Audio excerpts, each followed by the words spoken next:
Hola, bueno, pues ahora nos toca hablar ya de los procesos específicos de prefijación y derivación y vamos a empezar entonces con un pequeño video sobre la prefijación.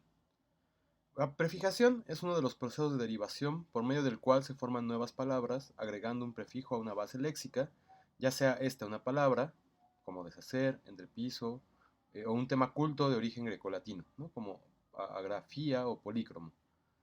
Los prefijos no cambian la categoría de la base a la que se adjuntan, esto es importante, ¿no? Sino, por ejemplo, en interpretar, que es un verbo, podemos tener reinterpretar, que sigue siendo un verbo, o en suelo, que es un sustantivo, tenemos todavía subsuelo, que es otro sustantivo, ¿no?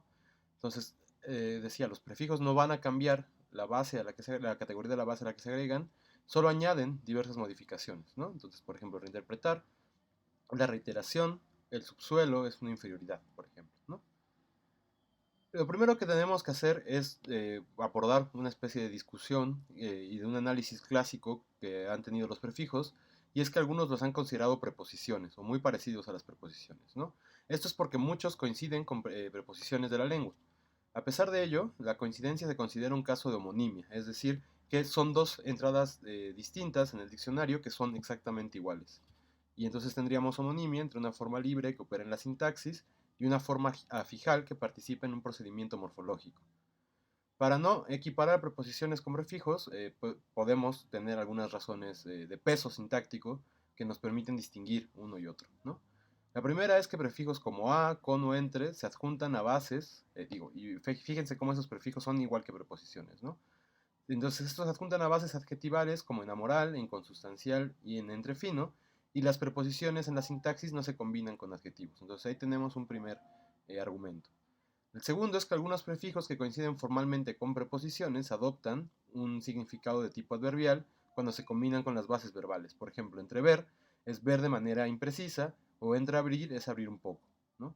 Y finalmente tendríamos que en algunos casos de alomorfia entre prefijos, una de las variantes coincide formalmente con una preposición. Por ejemplo, tenemos alomorfia entre e inter, y tendríamos entre sacar e intercambiar, o alomorfia, y esta es además fonológica, entre las formas con y co, por ejemplo, en convivir y codirigir. Y esta relación no tiene correlato en la sintaxis cuando tenemos las preposiciones. Entonces eso también nos habla de una naturaleza distinta de estos elementos. Así que, digamos, retomando eh, este análisis clásico, pues tenemos que asumir que las preposiciones y los prefijos son cosas distintas, ¿no? Y también, como ya habíamos mencionado sobre prefijos, temas y grecolatinos, los temas grecolatinos tienen un comportamiento muy particular y podemos considerar que no todos son afijos. Sin embargo, un grupo de estos elementos es altamente productivo en español y estos podrían ser considerados prefijos, ¿no? Entonces tenemos anti, auto, hiper, homo, hipo, inter, multi, neo, poli y pseudo. Entonces, a lo mejor estos, a pesar de que son temas grecolatinos, podrían ser considerados un prefijo. Ahora, también tenemos que hablar de la selección de la base, y entonces tenemos que decir que mientras que los sufijos suelen seleccionar la categoría gramatical de la base léxica a la que se adjuntan, en el caso de los prefijos la selección se vincula más con las propiedades semánticas de la base que con las categorías. Entonces, aunque no resulta extraño que un mismo prefijo, más bien por eso mismo, no resulta extraño que un mismo prefijo se aplique a diferentes clases de palabras. Entonces, por ejemplo, tenemos contra en contraponer, que es a un verbo, y contragolpe, que es a un sustantivo. El rendimiento de un prefijo suele ser mejor con alguna clase en particular, eso también es cierto. Entonces, por ejemplo, prefijos como sobre o des y el reiterativo re son productivos, pero sobre todo con prefijos verbales, o sea, como prefijos verbales. Entonces, a pesar de que sí hay una clase de palabra más productiva para estos elementos, pues en realidad como la selección es menos clara que cuando tenemos un sufijo, ¿no?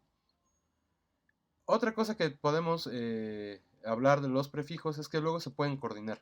Entonces, por ejemplo, tenemos expresiones como periodos pre y postdictatoriales, líquidos intra y extracelulares, declaraciones pro y antiarmamentistas. Entonces, como pueden ver, aparecen dos prefijos que comparten la misma base y están unidos por una conjunción.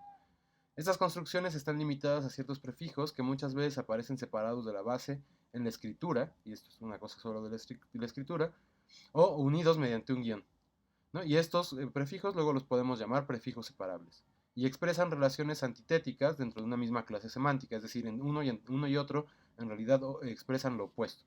Entonces esto lo podemos ver en ejemplos como temporalidad, en antes y después, espacialidad dentro o fuera, en disposición a favor o en contra, y bueno, se discute si deben analizarse o no estas construcciones como un caso de coordinación de prefijos, ya que la coordinación es una propiedad de las unidades sintácticas, no necesariamente de elementos más pequeños, ¿no? Es decir, de morfemas. Entonces habría que discutir, y esto es un problema de la morfología, si estos son o no son, se pueden coordinar o cómo está funcionando la coordinación. Y finalmente tenemos que hablar de algún alcance de algunos prefijos, y bueno, y dado que los prefijos son unidades morfológicas, las modificaciones que añaden quedan restringidas al ámbito de la palabra, es decir, modifican solamente la base a la cual se adjuntan. Si bien esto es así en la mayoría de los casos, hay ciertos prefijos separables, como los que hablábamos hace ratito, que pueden incidir sobre segmentos mayores que la palabra.